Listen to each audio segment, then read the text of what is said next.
Okay, so of the special senses, we're going to talk about hearing and vision. And so here we're going to start with hearing, and we're going to discuss the structures of the ear that allow us to hear. And we group the structures of the ear into three categories: the external ear, the middle ear, and the inner ear. And so let's talk about the structures of the outer or external ear. First, this part right here, which is visible, you can tug on this upper part of your ear. This is the auricle. And down here, this fleshy part that a lot of you could get pierced, very commonly pierced, this is the lobule. And the function of the auricle is it even looks like a funnel, and it acts like a funnel to funnel sound waves into this external acoustic meatus, which is the structure of the temporal bone. What happens is the transfer of vibrations through matter produces sounds, and those vibrations travel in waves, and so that we call those sound waves. And so they're funneled by the auricle into the external acoustic meatus, travel down the external acoustic meatus, and actually beat on this structure right here called the tympanic membrane. And I always think tympanic membrane, timpani, like an eardrum. This is your eardrum. Okay, so the sound waves beat on this tympanic membrane, causing the tympanic membrane to vibrate. And these vibrations get transferred to the ossicles, which there are 3 ossicles, and they're the smallest, they're bones, and they're the smallest bones in your body, and they are contained within this region right here called the middle ear. And the middle ear is actually an air-filled cavity where you find the 3 auditory ossicles. And then this structure where you see this is the vestibule, a cochlea, which looks like a snail shell, and then these semicircular canals. These are all structures of the inner ear. So this cavity is the middle ear cavity or tympanic cavity where you find the 3 auditory ossicles. Now, I'm going to switch to this slide, which just shows the ossicles. Well, it shows them at a higher magnification, more easily detectable. So here's our tympanic membrane. The sound waves beat on this tympanic membrane and then transfers the vibrations to our ossicles, which are in the middle ear. The first one being the malleus, which the malleus, also the hammer, because it looks like a hammer or a mallet. The malleus is directly connected to the tympanic membrane. So when the tympanic membrane vibrates, it in turn vibrates the malleus.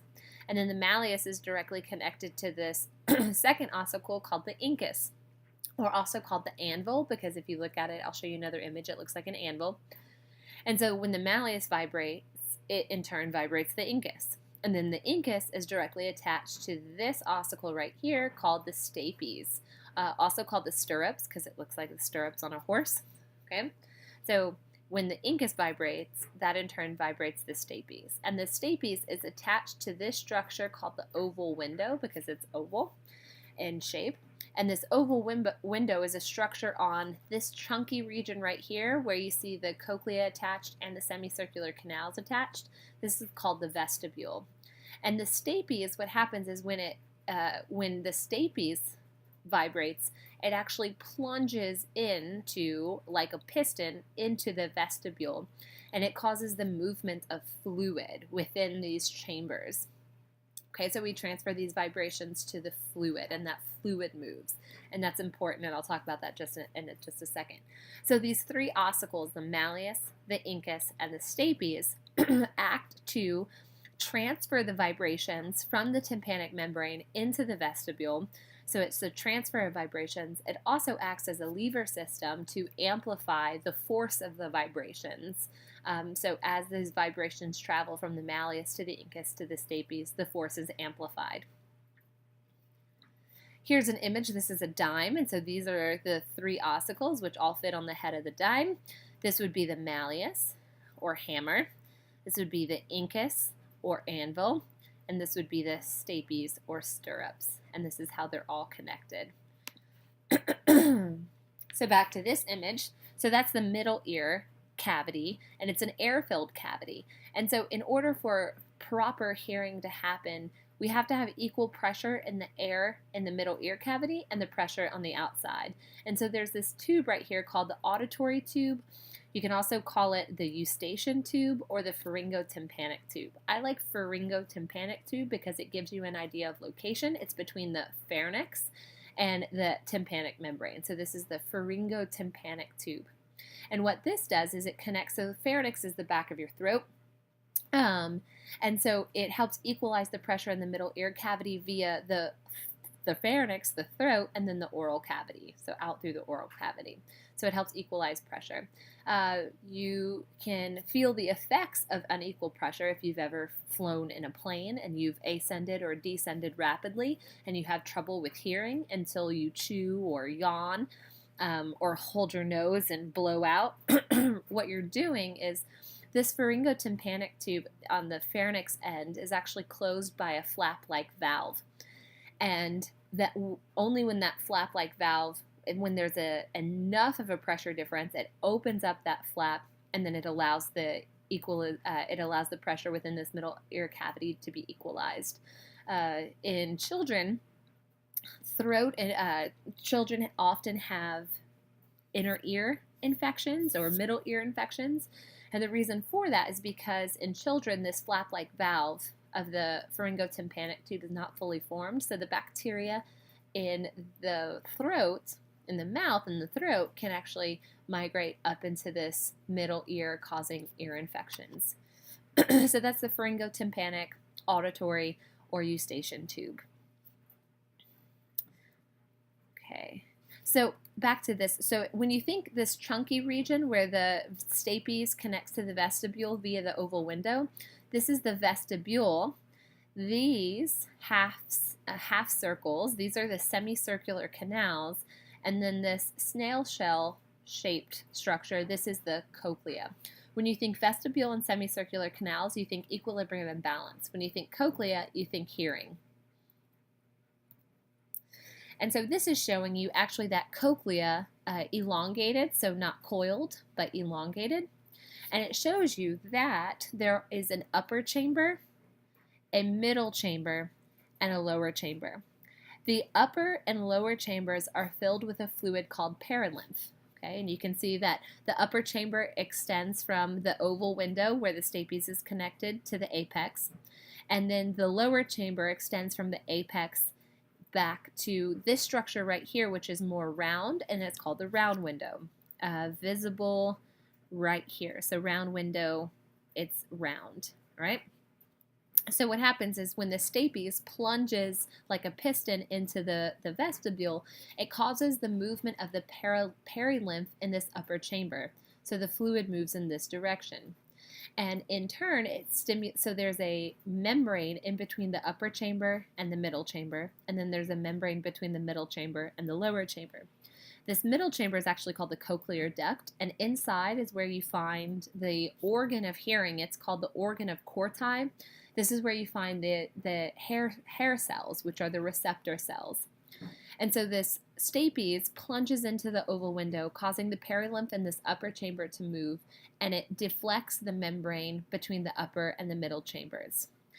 Now, this middle chamber, the cochlear duct, is filled with a fluid called endolymph. When this fluid moves and deflects the membrane, it causes the endolymph to move. The movement of the endolymph in turn causes the membrane between the middle chamber and the lower chamber to deflect, and it causes the perilymph in this chamber to move. So it moves from the upper chamber. The movement is from upper chamber to through the cochlear duct through the lower chamber. So perilymph moves, then it causes the endolymph to move, and it causes the lower perilymph to move and back in this direction. And so the function of this round window is to help dissipate the sound. Okay, so it helps dissipate, so it's not continuously stimulating the hair cells in the cochlear duct. Okay, and so this image shows a lot of the structures that I've discussed already, but here this is showing you a cross section with that upper chamber, the middle cochlear duct chamber, and then the lower chamber. And here, this is the organ of Corti, which consists of, these are our hair cells, which these are receptor cells. They're specialized epithelial cells that have these special structures called stereocilia. Stereocilia because they don't actually function in motility, but I'll tell you how they work in just a second. And then this membrane, which is directly above the stereocilia, called the tectoral membrane. And surrounding all of this would be that endolymph in that middle chamber. So this is the organ of Corti, which is the hearing organ. This is just showing you another image of these would be the hair cells with their stereocilia sticking up, and this is the tectoral membrane, which is directly above the hair cells, the stereocilia of the hair cells. And so these stereocilia, what happens is when this fluid, this endolymph moves, it causes the hair cells to be pushed up towards that tectoral membrane, right? And so when these hair cells get pushed up towards this tectoral membrane, it causes these stereocilia to deflect one way or the other. And depending upon, you'll see here, depending upon which way they deflect, whether they deflect towards the smaller, the shorter stereocilia, or they deflect towards the taller stereocilia will depend on whether they hyperpolarize or depolarize. And when they depolarize, it causes them to send neurotransmitters to a neuron that's associated with each hair cell. So there's a neuron associated with each hair cell, and this neuron would actually exit the cochlea via the cochlear branch of the vestibular cochlear nerve, right? And so that's carrying auditory information. And this image shows you that depending upon where the fluid deflects these membranes, okay, will determine the frequency or pitch that we hear.